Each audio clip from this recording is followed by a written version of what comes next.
بسم اللہ الرحمن الرحیم اللہ کے نام سے شروع جو نہایت مہربان ہمیشہ رحم فرمانے والا ہے۔ والفجر وليال عشر والشفع والوتر والليل إذا يسر هل في ذلك قسم لذي حجر۔ اس صبح کی قسم جس سے ظلمت شب چھٹ گئی، اور 10 مبارک راتوں کی قسم، اور جفت کی قسم، اور طاق کی قسم، اور رات کی قسم جب گزر چلے۔ مراد ہر شب ہے یا بطور خاص شب مزدلفہ یا شب قدر، بے شک ان میں عقل مند کے لیے بڑی قسم ہے۔ ألم تر كيف فعل ربك بعاد۔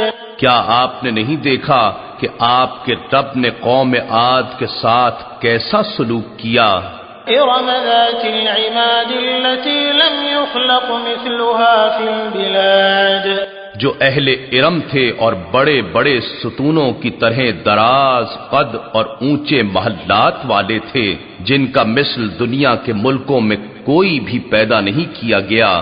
وثمود الذين جابوا الصخر بالواد وفرعون ذي الأوتاد الذين طغوا في البلاد۔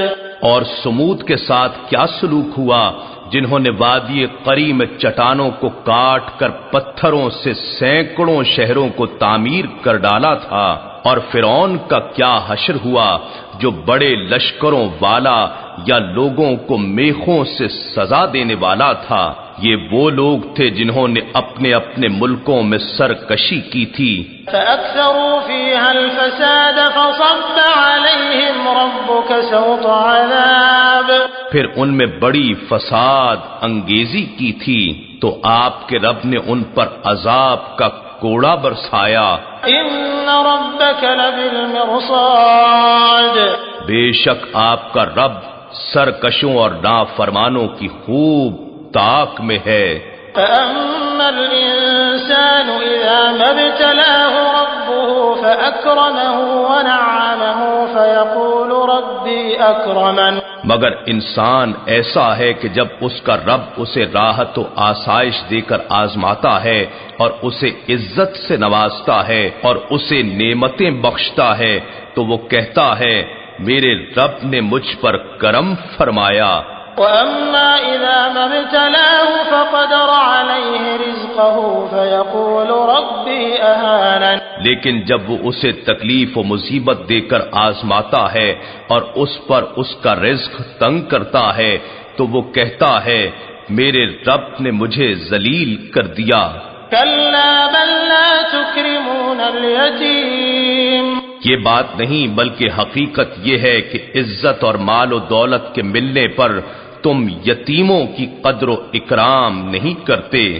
وَلَا تَحَاضُّونَ عَلَى طَعَامِ الْمِسْكِينِ۔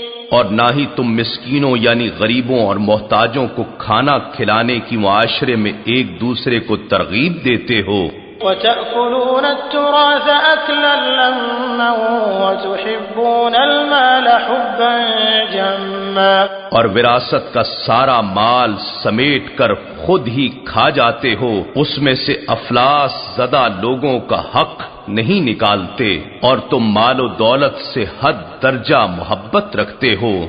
كَلَّا إِذَا دُكَّتِ الْأَرْضُ دَكًّا دَكًّا۔ یقیناً جب زمین پاش پاش کر کے ریزہ ریزہ کر دی جائے گی۔ وَجَاءَ رَبُّكَ وَالْمَلَكُ صَفًّا صَفًّا۔ اور آپ کا رب جلوہ فرما ہوگا اور فرشتے قطار در قطار اس کے حضور حاضر ہوں گے۔ وَجِيءَ يَوْمَئِذٍ بِجَهَنَّمَ يَوْمَئِذٍ يَتَذَكَّرُ الْإِنسَانُ وَأَنَّىٰ لَهُ الذِّكْرَىٰ۔ اور اس دن دوزخ پیش کی جائے گی، اس دن انسان کو سمجھ آ جائے گی، مگر اب اسے نصیحت کہاں فائدہ مند ہوگی۔ يَقُولُ يَا لَيْتَنِي قَدَّمْتُ لِحَيَاتِي۔ وہ کہے گا اے کاش میں نے اپنی اس اصل زندگی کے لیے کچھ آگے بھیج دیا ہوتا جو آج میرے کام آتا۔ فيومئذ لا يعذب عذابه أحد ولا يوثق وثاقه أحد. سو اس دن نہ اس کے عذاب کی طرح کوئی عذاب دے سکے گا اور نہ اس کے جکڑنے کی طرح کوئی جکڑ سکے گا. يا أيتها النفس المطمئنة اے اطمینان پا جانے والے نفس، ارجعي إلى ربك راضية مرضية. تو اپنے رب کی طرف اس حال میں لوٹا کہ تو اس کی رضا کا طالب بھی ہو اور اس کی رضا کا مطلوب بھی، گویا اس کی رضا تیری مطلوب ہو اور تیری رضا اس کی مطلوب. فادخلي في عبادي وادخلي جنتي. پس تو میرے کامل بندوں میں شامل ہو جا اور میری جنت قربت و دیدار میں داخل ہو جا.